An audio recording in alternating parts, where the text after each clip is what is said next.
기도하며 계획하며라는 제목으로 은혜를 나누고자 합니다. 기도는 우리 믿는 사람들의 생명선입니다. 이 선이 끊겨지면 우리는 생명력이 없어지게 됩니다. 우리 몸에 피가 돌지 않아서 죽어가는 것처럼 우리가 기도를 하지 않으면 하나님이 부어주시는 생명수가 끊겨졌을 때 우리는 생명력을 잃은 채 그저 기진맥진하게 살아갈 수밖에 없습니다. 오직 이 기도를 통해서만 우리에게 성령이 부어져서 우리에게 이 생명수가 흘러 들어오므로 우리는 힘차게 살아갈 수가 있습니다. 그래서 우리는 기도해야 됩니다. 오늘 느헤미야의 기도의 삶에서 어떻게 우리가 이 땅에서 살아갈 때 생명력을 잃지 않고 살아갈 수가 있는가에 대해서 하나님께서 우리에게 주시고자 하는 말씀을 나누도록 하겠습니다. 첫 번째, 현실을 직시하며 문제의식을 가지기 시작해야 됩니다. 바로 느헤미야가 그렇게 했다는 거예요. 느헤미야가 고국에서 들려오는 참담한 소식을 들으며 현실을 직시하며 문제의식을 가지기 시작했습니다. 그들이 내게 이르되 사로잡힘을 면하고 남아있는 자들이 그 지방 거기에서 큰 환난을 당하고 능력을 받으며 예루살렘 성은 허물어지고 성문은 불탔다 하는지라. 내가 이 말을 듣고 앉아서 울고 수일 동안 슬퍼하며 하늘의 하나님 앞에 금식하며 기도하여. 느헤미야는 페르시아에서 태어난 유대민족의 이민 2, 3세로 페르시아의 높은 고위직에 있었지만 항상 자기 조국인 그 예루살렘에 무슨 일이 있는가 항상 관심이 있었습니다. 그래서 근데 이 느헤미야가 이 예루살렘의 비참한 소식을 듣고 무척 슬퍼하기 시작했습니다. 믿음의 사람은 자기 삶에 자기가 속한 그 나라에 자기의 고국에 문제가 있는 것을 알게 되면 그 문제를 인정하며 그것을 가지고 자기가 속한 사회와 나라의 아픔을 외면하지 않습니다. 예수님께서도 병든 자를 보시고 외면하지 않으셨고 굶주린 우리를 보시고 불쌍히 여기셨으며 예루살렘을 보시고 눈물을 흘리셨습니다. 예수님같이 느헤미야같이 하나님의 마음을 품은 사람들은 결코 현실을 회피하지 않습니다. 현실을 직시하고 그 문제를 해결하기 위해 하나님 앞으로 가지고 나가서 부르짖고 기도를 합니다. 우리 비록 몸은 이곳 미국에 와서 이민자로서의 삶을 살아가고 있지만 지금 우리는 우리 고국에서 일어나고 있는 여러 가지 안타까운 문제들을 우리는 접하게 됩니다. 6.3 지방선거의 총체적인 문제들을 놓고 안타까워하며 우리는 고국을 위하여 기도하는데 공의와 정의가 다시 세워지고 부정이 바로잡아지게 되기를 우리는 기도해야 됩니다. 그리고 우리가 살고 있는 이곳 미국에서 일어나고 있는 여러 가지 문제들을 놓고 우리는 마음 아파하며 이 미국 땅에서도 제대로 하나님의 나라가 서가도록 기도하며 도울 수 있으면 돕도록 해야 됩니다. 제가 오늘 웬만하면 한국 정치 얘기를 하지 않으려고 했는데 제가 그래서 기도해 봤어요. 교회에서 정치 이야기하지 마. 우리 동료 목사들이 그렇게 얘기해요. 그래서 또 그렇게 얘기하는 분들도 있고 교회에서는 그런 얘기하면 서로 싸움이 되고 교회가 분열될 수 있으니까 하시는 제 동료 목사들도 있고 또 일반 교인들도 있었습니다. 그러나 제가 그걸 놓고 생각을 해보고 기도하면서 교회가 정치 이야기를 해야 하는 이유는 정치를 사랑해서가 아니라 하나님께서 이 세상을 사랑하시기 때문에 우리는 때로는 해야 됩니다. 성경은 우리 개인 생활뿐만 아니라 가정과 사회와 국가까지 하나님의 통치 아래 있어야 하는 것을 말씀하십니다. 정의와 공의가 무너질 때 침묵하지 않았던 선지자들처럼 교회도 성경적인 가치와 진리를 선포해야 됩니다. 교회의 목적은 어떤 특정 정당을 지지하지 않습니다. 교회는 하나님의 말씀으로 성도들의 양심을 깨우고 성경적 기준으로 세상을 분별하도록 돕는 공동체입니다. 그러므로 우리는 우리나라와 지도자들을 위해 기도하고 정의와 사랑과 진리를 추구하며 이 땅에서도 하나님의 뜻이 이루어지도록 힘써 기도해야 될 줄로 믿습니다. 우리 주변에서 일어나고 있는 여러 가지 문제들을 우리는 인식해야 돼요. 그리고 그것을 하나님께 내어놓을 때 문제가 해결되기 시작합니다. 죄를 인정하고 회개할 때 회복이 시작됩니다. 상처를 드러내고 하나님께 내어놓을 때 치유가 시작됩니다. 그 다음에 두 번째, 문제의식을 가지기 시작했습니다. 그럼 이제 그 문제를 가지고 어떻게 해야 됩니까? 하나님께 나와서 부르짖기 시작해야 됩니다. 처참한 현실을 바라보며 문제의식을 가지고 하나님께 부르짖을 때 새로운 역사가 일어나게 됩니다. 내가 이 말을 듣고 앉아서 울고 수일 동안 슬퍼하며 하늘의 하나님 앞에 금식하며 기도하며 느헤미야는 자기 고국 땅에서 일어나고 있는 여러 가지 처참한 소식을 듣고 하나님 앞에 금식 기도하며 울면서 부르짖기 시작했습니다. 예루살렘 성벽이 처참하게 소화되고 무너졌다는 소식을 듣고 그 마음속에 얼마나 괴로웠겠습니까? 하지만 그는 그 절망을 자기 마음에만 섞이지 않고 하나님께 나와 부르짖고 통곡하며 다 쏟아내었습니다. 그래서 부르짖고 기도하는 것은요, 하나님 앞에 우리의 염려와 아픔을 다 내어놓고 부르짖고 통곡하고 기도하고 나면요, 그 다음에는 세상이 가져다 줄 수 없는 평안이 임하게 될 줄로 믿습니다. 평안을 너희에게 끼치노니, 시작, 곧 나의 평안을 너희에게 주노라. 내가 너희에게 주는 것은 세상이 주는 것과 같지 아니하니라. 우리가 부르짖으면서 우리 안에 있는 모든 상처, 슬픔, 괴로움, 이런 것들을 다 우리가 부르짖는 소리로 쏟아내고 나면 한참 후에는요, 우리의 마음이 진정이 되고 냉철해지게 되면서 그때부터 하늘의 계시가 서서히 열리게 됩니다. 부르짖는 기도는 우리의 염려를 하늘에 다 올려보내고 세상이 줄 수 없는 하늘의 평안을 우리의 마음으로 내려오게 합니다. 그 다음에 세 번째, 그렇게 부르짖고 한참 마음에 평안이 오고 하나님의 은혜가 쏟아지면서 그때부터 하나님의 은혜를 기억하며 감사하며 찬양하는 겁니다. 그래서 느헤미야 5절 10절에 보니까 이르되 하늘의 하나님 여호와 크고 두려우신 하나님이여, 주를 사랑하고 주의 계명을 지키는 자에게 언약을 지키시며 긍휼을 베푸시는 주여 강구하나이다. 이들은 주께서 일찍이 큰 권능과 강한 손으로 구속하신 주의 종들이요 주의 백성이입니다.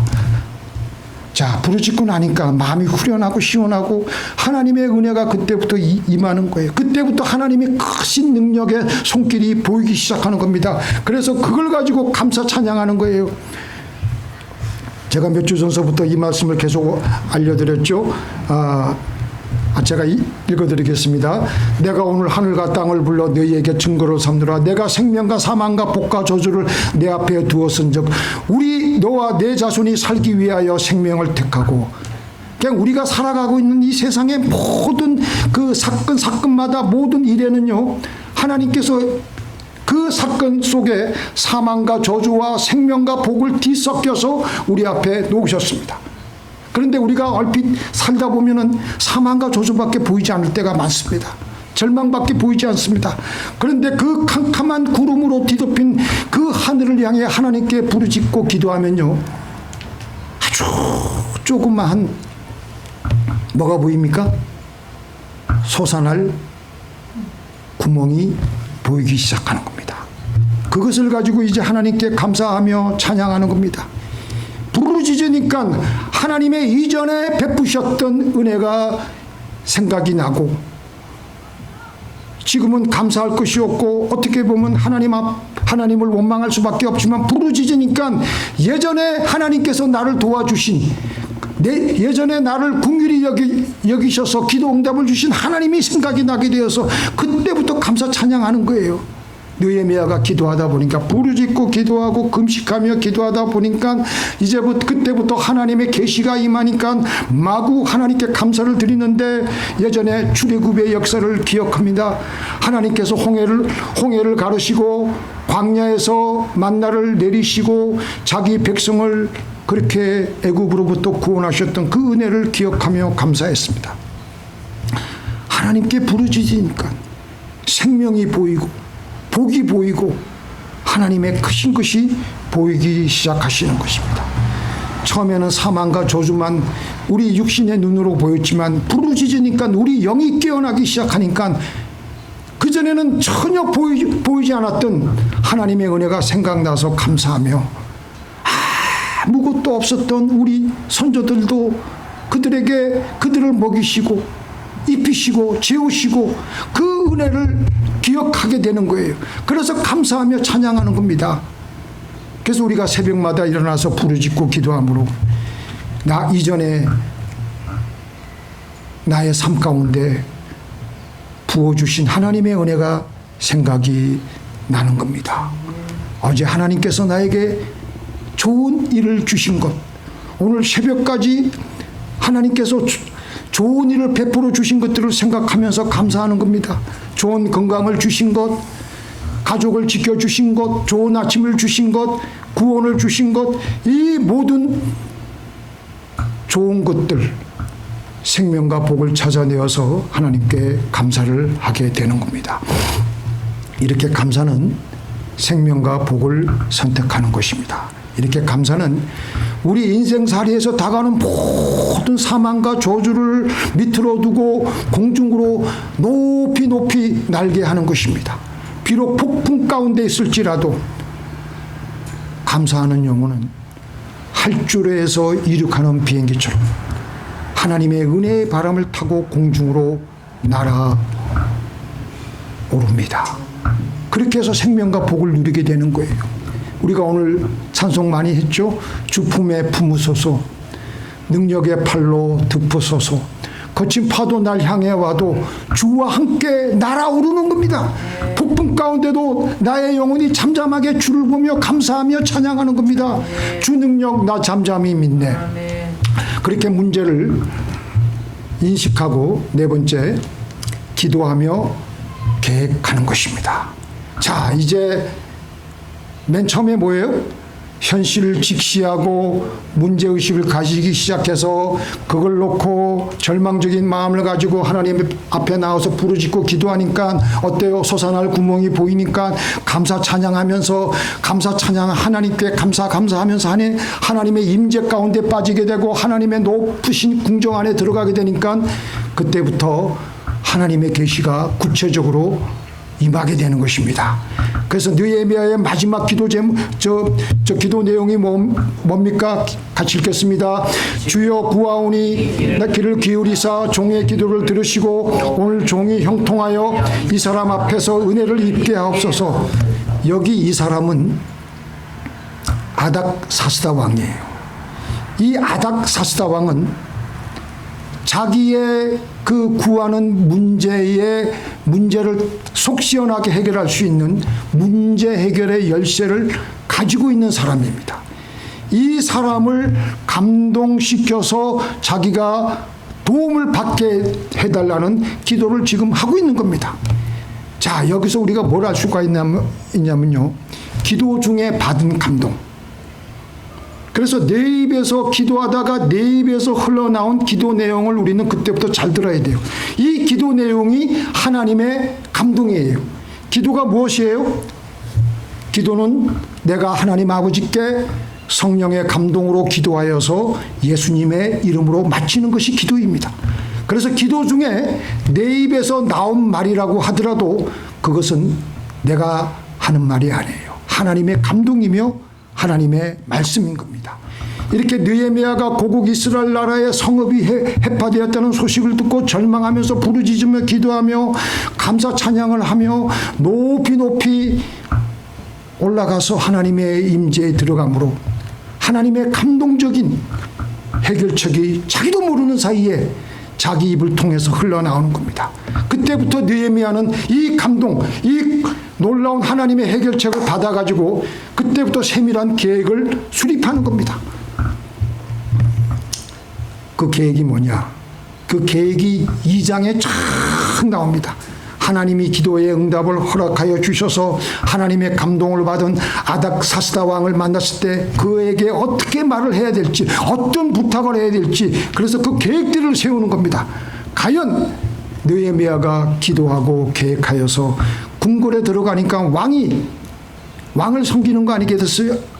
술장관이니까. 하나님의 벌써 그 감동을 받은 아닥사스다 왕이 이 느헤미야를 가만히 보니까 느헤미야를 어떻게 쓰든지 돕고 싶은 마음이 생기는 거예요. 가만히 얼굴을 보니까 근심이 가득 찬 뭔가 도와주고 싶은 거예요. 그래서 그 아닥사스다 왕이 느헤미야에게 내가 너에게 무엇을 도와주기를 원하느냐 물으니까 잠시 하나님께 또 기도하고 자신의 계획을 설명하는 거예요. 자, 그게 뭐냐면 같이 읽겠습니다. 왕이 만일 좋게 여기시거든 나를 유다 곧 내 조상들의 묘실에 있는 성읍에 보내어 그 성을 건축하게 하옵소서.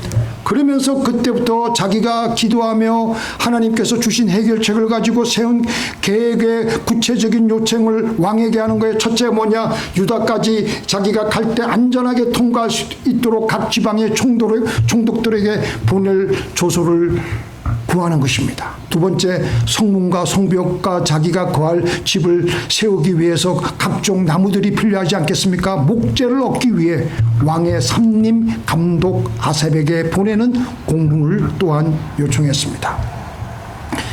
느헤미야는 기도하며 계획했고 왕이 그에게 말을 걸며 무엇을 도와주면 되겠느냐.